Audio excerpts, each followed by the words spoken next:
दोस्तों Indian government के पास में भी खबर जा चुकी है ग्रुप की करतूतों की, जिस तरीके से ये बात कर रहा है इंडियन यूजर्स के साथ में, क्योंकि इंडियन यूजर भी उसके साथ में गलत तरीके से बात कर रहे हैं तो वो भी गलत तरीके से रिप्लाई दे रहा है, गाली गलौज में रिप्लाई दे रहा है। तो यहाँ पर आईटी मिनिस्टर ने कहा है ये जिस तरीके की लैंग्वेज का यूज कर रहे हैं उसके ऊपर इन्वेस्टिगेशन होनी चाहिए और सिचुएशन और फैक्टर्स को देखना चाहिए कि क्यों इस तरीके की लैंग्वेजेस का यूज किया जा रहा है एक एआई के द्वारा। खैर हमें तो पता है कि भैया सामने वाला जब गलत बोल रहा है तो ग्रुप भी ऐसे ही बोल रहा है, क्योंकि ग्रुप एक बिल्कुल रियल ह्यूमन की तरीके से एक्ट कर रहा है एज ए एआई। लेकिन हाँ ये बिल्कुल ही अलग तरीके का एआई है जो कि बैक फुट पे नहीं रहता है, ये फ्रंट फुट पे आ जाता है। जब भी तुम इसके साथ में गलत बात करोगे तो ये उससे ज़्यादा गलत बात करके जवाब देगा, क्योंकि भाई वो तो एआई है, उसके पास ज़्यादा इंटेलिजेंस है कि सामने वाले की इंसल्ट किस तरीके से करनी है और हम कितनी ही उसको गालियाँ दे देंगे और कितनी उसकी इंसल्ट कर देंगे, क्योंकि वो तो सारी दुनिया का वो डेटा लेके बैठा हुआ है कि भैया अच्छा ये बात बोलिए तो मैं इसका तोड़ निकालता हूँ, सारी दुनिया का डेटा खंगालता हूँ और उसके बाद में बताता हूँ इसको कि इस तरीके से तेरी बेइज्जती की जाए। तो भैया एआई के साथ में क्या भिड़ेंगे। लेकिन हाँ आईटी मिनिस्टर ने कहा है जिस तरीके की हरकतें ये हो रही हैं, गाली गलौज हो रही है, आई थिंक उसके ऊपर इन्वेस्टिगेशन होनी चाहिए। तो भैया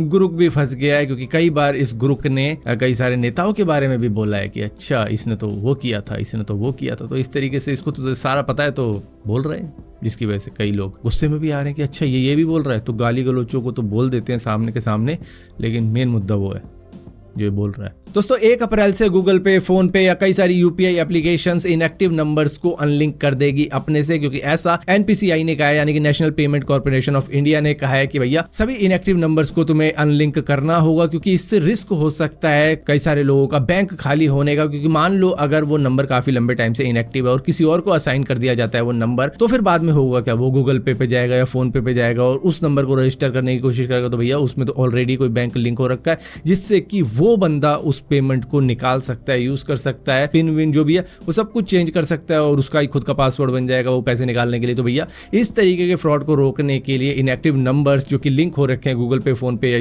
किसी और यूपीआई एप्लीकेशन से, उन सभी को हटाया जाएगा, ताकि ऐसे लोगों को बचाया जा सके जिनका नंबर इनएक्टिव है लेकिन पैसे हैं भैया गूगल पे, फोन पे से लिंक करवा के बैंक में। दोस्तों अगर आप भी सोच रहे थे कोई स्मार्ट वॉच लूंगा मैं अगर सस्ते में मिल जाए, तो भैया यही करेक्ट टाइम है आपके लिए स्मार्ट वॉच लेने का। अगर किसी को गिफ्ट करनी है तो भी आप ले सकते हो, क्योंकि भैया अमेज़न के ऊपर एक तगड़ी डील चल रही है स्मार्ट वॉचेस के ऊपर, जहां पर 70 से 90% तक का डिस्काउंट मिल रहा है ऑन एमआरपी। मतलब कि 11,000 रुपए के एमआरपी पे बिकने वाली स्मार्ट वॉच अब 1100-1500 रुपए में भी मिल रही है। ऊपर से आप प्रीमियम स्मार्ट वॉचेस भी अगर लेना चाहो सैमसंग की, एप्पल की या फिर किसी और ब्रांड की, तो भैया वो भी काफी सस्ते में मिल रही है। ये तगड़ा डिस्काउंट क्यों चल रहा है, क्योंकि अमेज़न पे डील चल रही है स्मार्ट वॉचेस के ऊपर। तो अगर आप देख रहे हो कोई स्मार्ट वॉच किसी के लिए भी, मम्मी के लिए, पापा के लिए, अपने लिए, तो भैया ले सकते हो, करेक्ट टाइम है, जहां पर आप भी हैरान रह जाओगे कि इतने ज्यादा गिर गए स्मार्ट वॉचेस के रेट अमेज़न पे। मतलब कई सारी स्मार्ट वॉचेस तो भैया 900,000 रुपए में भी मिल रही है, हैरानी वाली बात हो गई। दोस्तों बाइड ने सारी दुनिया को हिला दिया अपनी नई चार्जिंग टेक्नोलॉजी की वजह से। दरअसल ये सुपर फास्ट कह सकते हो आप भैया, 5 मिनट के अंदर 470 की रेंज दे सकती है बाइड की ईवी कार, जबकि अगर फुल चार्जिंग के ऊपर जाओगे तो 1000 किलोमीटर की रेंज आ जाएगी। तो फिलहाल ये टेक्नोलॉजी इन्होंने नई डेवलप करी है, जिसने सभी ईवी मेकर्स को पीछे छोड़ दिया, खासतौर पर इंडिया के अंदर। तो भैया ईवी मेकर सोचेंगे यार बाइड ऑलरेडी इंडिया के अंदर आ रखी है और ये टेक्नोलॉजी जब इंडिया को मिल जाएगी तो भैया इंडियंस तो काफी ज्यादा खुश हो जाएंगे कि 5 मिनट में आपकी गाड़ी रेडी है 470 किलोमीटर जाने के लिए। जबकि टेस्ला जो इंडिया के अंदर आने वाली है भैया, उसकी अगर देखो तो 15 मिनट के अंदर वो 321 किलोमीटर तक की चार्जिंग दे सकती है। लेकिन यहाँ पर बाइड की बात करोगे तो उसने तो भैया इतना पीछे छोड़ रखा है सभी को कि भैया यहाँ पर ऐसा लग रहा है कि चाइनीज ईवी मेकर ही राज करेंगे अगर इस तरीके की तेजी से चार्ज होने वाली कारें वो लाते हैं। दोस्तों डोनाल्ड ट्रंप जो कि यूक्रेन और रशिया के बीच में सीज फायर करवाने की कोशिश कर रहे हैं कि 30 दिन का सीज फायर करवा देंगे ज़ेलेंस्की से। उन्होंने अभी आपने देखा होगा व्हाइट हाउस के अंदर किस तरीके से क्या हुआ था, बिल्कुल झंझोड़ दिया था ज़ेलेंस्की को। लेकिन अब देखो यहाँ पर पुतिन ने ट्रंप को बता दिया कि तुम्हारी जगह कहाँ पर है। दरअसल यहाँ पर व्लादिमीर पुतिन एक कॉन्फ्रेंस के अंदर बैठे हुए थे और यहाँ पर उन्हीं का एक डेलीगेट था जो कि उनको बताता है कि सर 6 बजे एक मीटिंग होने वाली है, कॉल पे ही होगी डोनाल्ड ट्रंप जी के साथ में, आई थिंक हमें चलना चाहिए क्योंकि ऑलमोस्ट 6 बज चुके हैं।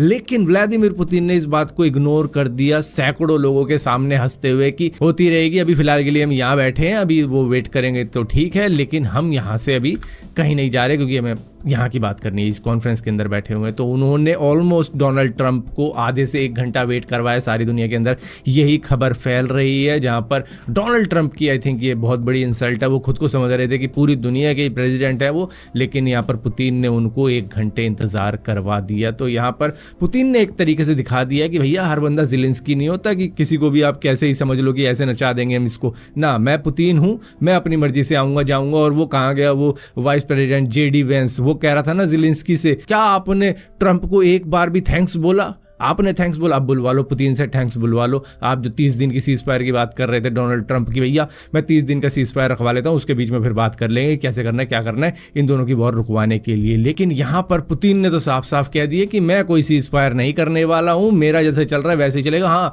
एक बात कह देता हूँ कि वो जो पावर इंफ्रास्ट्रक्चर है, चलो उसको छोड़ देते हैं ताकि वहाँ पर लाइट वाइट आती रहे यूक्रेन के अंदर, उनको हम छोड़ देंगे। बाकी जो हॉस्पिटल वगैरह है उनको छोड़ देंगे, बाकी जगहों पर हम जरूर मारेंगे बम। लेकिन मैं बता दूं भाई, पावर इंफ्रास्ट्रक्चर अगर देखा जाए तो 80% तो रशिया ने ऑलरेडी तोड़ ही दिया, डिस्ट्रॉय कर दिया यूक्रेन का। बाकियों पे उन्होंने कब्जा कर रखा है जो उनके अंडर में है। तो भैया यहाँ पर चिट भी मेरी पट भी मेरी, अंटा मेरे बाबा का, पुतिन के पास में सब कुछ है। क्योंकि डोनाल्ड ट्रंप हेल्प नहीं करने वाले, जिस तरीके की व्हाइट हाउस में बात हुई है वो सारी दुनिया ने देखी है। तो यहाँ पर ट्रंप अगर यूक्रेन की हेल्प करेंगे तो इसमें उनकी इंसल्ट है।